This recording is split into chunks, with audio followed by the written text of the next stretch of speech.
The purchase price that we listed in our press release is $35.25 per share, and also we committed to paying the dividend to shareholders through closing.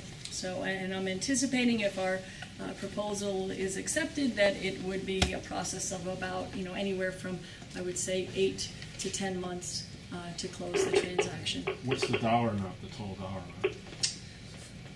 $481 million. $481 million. Plus the debt. Plus the debt, yes. Yeah. Could you talk about the timing of it vis-a-vis Fortis's announcement, CVPS's announcement to merge or be bought by Fortis? Did that pique your interest? I mean, you've been... We really just have looked at this proposal we've been working on the last couple of weeks. It sort of encouraged us to look at Central Vermont and put together an offer. So you started thinking about it after that was announced? Well, I really can't. Anything in terms of CV's process and the auction process would need to be directed to Central Vermont Public Service. Today is really about the superior proposal we put on the table today, which has been the work that we've been doing since the announcement. Yes. That's my point, that you started looking at it after that announcement. Sure. Yeah, because there was lots of information in the announcement that caused us to think it through very carefully. Is this the first offer you've made to CVPS? This offer today is the offer that we've made to CVPS. Is this the first offer you've made to them in the last year? CVPS went through an auction process. I think they talked about that in the context of their selection of Fortis, and they need to answer any questions about their auction process. That was their process, and it wouldn't be appropriate for me to talk about our involvement or lack of involvement or anybody else's. It's their process. What's the dollar value of a 30% stake in Velco? Is there a dollar figure that would go into the trust? That's a great question, Bruce, and I don't have that off the top of my head, so we could follow up with you on that. Yeah. The value of the shares. How key to this is the parity of the Canadian dollar and the U.S. dollar? It seems like Canada is a lot more interested in Vermont now, and we have essentially two Canadian companies vying for CVPS. Canada owns the gas pipelines here. I mean, is this just thanks to the strength of the Canadian dollar?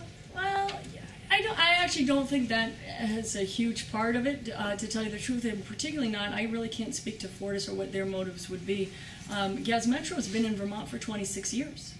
I mean, they've owned Vermont Gas for a very long time. Our relationship with them started back in 2006, and we consummated the transaction in 2007. So for them, it's a natural step. They're very committed to Vermont over the course of that 26 years. They've continually reinvested in Vermont. They also really have a strong commitment to local governance and local management. In fact, this offer, I mean, the reason I'm talking to you about it today is because it's really, as much as anything, a Green Mountain-driven initiative. That, because of the compelling value we think that we could create for Vermont by joining together. So I can't really speak to other players, but with Gas Metro, again, they've been here 26 years. They've continually reinvested, so this is just logical that they would support this kind of effort. Would the name change? Likely, yes, because we would need to create one name that suits both of the companies. So that's something that I really look forward to being able to work with the team at Central Vermont Public Service on. Why is this offer superior? Well, it's superior in, I think, every way you could look at it. It's better price for shareholders, $35.25 versus $35.10. It's far superior to Vermont customers. I think in the press release, one of the things I like that we did is just create that table that actually does a side-by-side comparison. It's $144 million of savings over 10 years. It's significant renewable energy investment in the state. In making Rutland the first solar city. It's superior in the context of the Velco ownership and creating this public trust and a revenue stream to support low-income Vermonters. So really, in my view, the really compelling part of it, what motivated us, was around how much more superior it is in the context of customers and communities in Vermont. The Fortis offer includes $21 million for some use for the general public or for ratepayers. I take it your Belco offer is to counter that. It's similar in that regard. Well, really, if you look at the whole combined package, you could kind of pick any one thing and say that could satisfy that 21 million. I mean, it's 144 million in savings. It's a major renewable energy deployment in Rutland, and it's the Velco piece. So, you could arrange it a lot of different ways, but I think on the chart, that's probably the way we have it arranged. Governor Shumlin did express when that Fortis deal was announced, he was a little bit leery about that, whether it was in the public interest of the state. How confident are you in this package that regulators will look favorably upon this? I am hard-pressed to think of any Vermonter that wouldn't think favorably upon it, just because I find it such a compelling value story for the state of Vermont. So I will be surprised, candidly, to hear issues or concerns with it, just because I think that it's just because of our unique position. I mean, we're already here, they're already here. Somebody else couldn't do this, right? Because it requires an entity that's already here to create this collaborative value of one stronger company. So it's because of that unique position that we have that I would just be surprised. The other thing is, some of you may not follow this as closely as I do because I'm in the business, but this issue of the companies coming together and collaborating and serving Vermonters more effectively has been around a long time. There was a report done when Howard Dean was governor about the value of the utilities coming together through consolidation and how that could really benefit Vermont in the long term. So this notion has been around quite a bit, and so I think if you spoke to former governors or leaders, you would probably hear that familiar refrain. And how much of the state would you control percentage of ratepayers or number of ratepayers? I think combined, we'd probably be about 2/3 of the state. It's important to remember that, again, at the end of the day, though, we still have great diversity in our state. We still have 2 significant-sized cooperatives, Vermont Electric Cooperative, Washington Electric Cooperative. We have Burlington Electric Department in Burlington that serves the whole city of Burlington. And then we have a lot of municipals all around the state. So I think all totaled, we'll still have 18 of us when we're done. So there's still a lot of diversity of service in the state. I'd like to ask, just go back to, you talked about employment issues, and I think there are a lot of people that are going to be concerned with one parent company for these 2 large utilities, that right now you say no jobs will be affected, folks will retire, maybe some executives will lose their positions. I think a lot of people are going to think that down the road, economies of scale will force people to lose their jobs. Yeah, I hear that whenever there's change, as we all know, you have to communicate a lot. When I think of if we are successful here, when I think of my life over the next couple of years, it's a lot about customers and community and employees. Because they're always, it's our human nature. We tend to worry when there's change, so that we'll have to do a lot of work and a lot of communication to make sure that they understand and they see the whole vision, that it isn't about that our plan is about creating one team thoughtfully over time as people, while there's natural turnover and retirements. That's what we're doing. So now that you've made the offer, what do you do now? Do you sit and wait for a vote by the CVPS board, or do you do some other PR or other lobbying efforts to try to win favor for your proposal? We've submitted it, as you said, to CVPS, to the board, and to management before we issued it publicly. And I anticipate that they will be very thoughtful and that they'll be considering it, probably already are in the process of considering it. And I'm hopeful that we'll hear soon. Have they indicated how long it might be before they respond? No, there have been no discussions about that timing. That's really up to them. I would assume it would be in a reasonable period of time. Do they have many options, the board now, since this is a public process? It's not behind closed doors. And do they basically have to answer to their shareholders if the numbers do add up like you say they do, it is a superior offer? Is this pretty much, they have to take you? There's a lot of different ways that things could work out. You know, Fortis could improve their offer.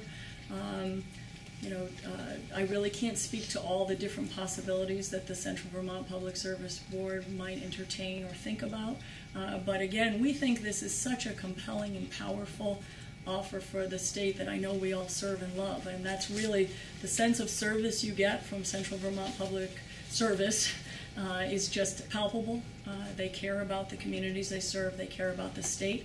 And so I believe they're going to find, again, the superior offer in the context of customers and community to be very, very powerful.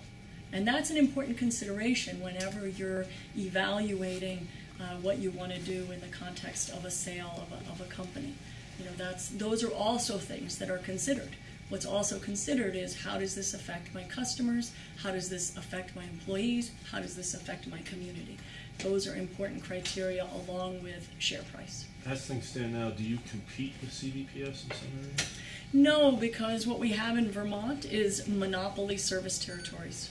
So there is no overlapping service territories. Our customers, as you probably all know as customers, though maybe you don't, again, care or pay attention, but you can't say, geez, I like Vermont Electric Co-op better than Green Mountain Power and I want to change to them. You know, it's monopoly service territories that are regulated. So again, I think the power of collaboration is much greater than any sort of faux power of competition, because there is no true competition in our state. It's regulated monopoly service territories. This 30% divestment of the ownership of Velco to create this public trust, is this like as generous or magnanimous as you're saying, or do you have to do that because between Vermont Gas and GMP, Gas Metro would have such a control? Do you have to divest this? We don't have to. Absolutely not. I think that the reality is it makes a lot of sense for Gas Metro to do that. And really the key driver of it was it made sense, I think, from a Vermont perspective. And you know, one of the things that is wonderful, again, about the fact that it is really we are a locally run company, is that at the end of the day, those who are successful in the energy world, in my opinion, as I travel around and see other CEOs and other companies, are companies that get the kind of virtuous cycle of, if you care about community, you care about customers, you know, generally speaking, at the end of the day, you know, you'll make your regulated rate of return, which is what it is. It's not like any other business where it's not like Mobil Oil where we can just make endless profits, right? We have a capped return we can earn, you know. So by being committed to our communities and our customers, by making the right investments, by doing the right thing, like with Velco, it ensures your success over the long term, which is, they are clearly a long-term player. They've been here 26 years, and I expect them to be here well into the future.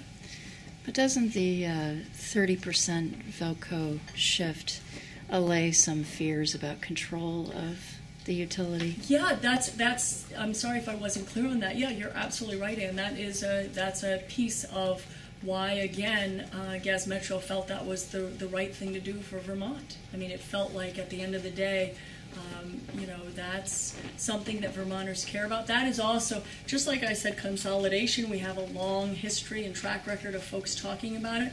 We also actually, as a state, have a pretty long history of always concerns about Velco and transmission and how would it be used and how will it be used to make sure that it's benefiting Vermonters. So yes, they've been here a long time, they're well aware of that, and it was a perfect fit to have that be the part of how we structured this transaction. Could you talk again a little bit about the $21 million that I understand anyone who purchases CVPS needs to come up with in customer service related investments? Yeah. Could you be a little more specific about how much the total is? I know someone else asked that question, but we've got $1 million through Velco, right? And then $14 million a year potentially savings. Are there other things? How do you get to the 21 million? Well, Seems like you're missing the boat. Again, I think the Six. context of, so this is about it's how it's a superior offer. So the context in the existing proposal was that would be done in renewable energy investments. So we've made a huge commitment to, again, through making Rutland Vermont's first solar city. That will also be a significant renewable energy investment. You're right, the dividend from the Velco shares is a commitment of $1 million a year. That certainly goes on forever. So that certainly adds up to a lot of money over time. And then you're right, there's the additional 144 million. So, you know, in our calculation of the math, the 21 million is almost insignificant against all of the value of the benefits. So what you're saying is yours is a more long-term prospect, that there are savings every year as opposed to the Fortis deal in which there may be savings in one given year? Well, I don't know. Actually, I think the way it was proposed, but again, you should talk to them about theirs, was not 1 year. It wasn't a 1 year investment at all. In fact, I think it was, again, an idea of an investment over a period of time. So I think it's that was always the model, but again, you should probably ask them about that. Good. Were the folks at CVPS surprised? I don't know. I've been here, so I did call Larry Riley this morning and let him know, and we talked very briefly. I'm sure they're all looking at it and analyzing it. Good. Thank you. Okay, thank you.